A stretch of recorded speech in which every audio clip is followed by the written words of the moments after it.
To Henrico, RVA is a community tonight with a heavy heart. That's after a rash of weekend shootings involving victims who are all 18 years old or younger. 2 teenagers are dead, 2 others recovering tonight. And we are on your side at 6 with live team coverage on the cases, the search for the suspects, and a closer look at the young lives taken way too soon. We start live in Richmond tonight with John Hood and a closer look at the past weekend's violence. John? That's right, Makia. Within a time span of just 48 hours, 4 teens in the greater Richmond area became the latest victims of gun violence. 2 of those teens are now dead, and 2 others are still recovering. It's senseless violence that the community is still trying to cope with. This afternoon, Richmond police and faith leaders knocked door to door in the Afton neighborhood as part of the department's Reset program. It's aimed at helping the community cope with violence after 17-year-old Samaya Yeladi, a student at George Wythe High School, was shot and killed inside a home early Sunday morning. Mom is asking a lot of questions herself.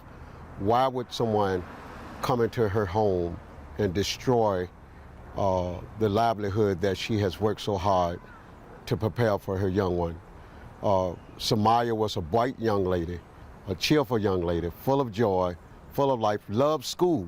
It's the second death of a child this year for the city of Richmond involving gun violence. But just after midnight on Saturday, Henrico County had its first loss of young life from bullets after 16-year-old Jaheim Jah Dickerson, a student at Highland Springs, was gunned down outside his home on Glen Wilton Drive. Both school divisions had grief counselors on standby for students today, but Richmond nonprofit Nurturing Minds is also opening its doors to help parents. We also provide services here for parents to come out and they can discuss, provide a support group.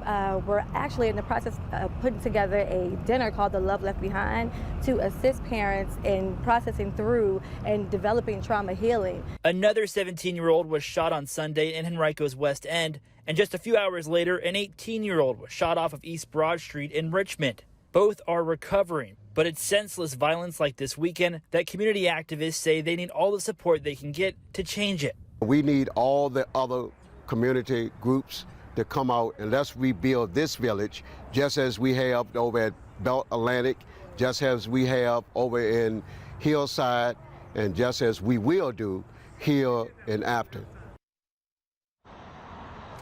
Now, the Yellardy's family is asking for the community support by attending a vigil being held for Samaya on Wednesday at 5 o'clock at 1500 Afton Avenue. On your side this evening in Richmond, John Hood, NBC 12 News.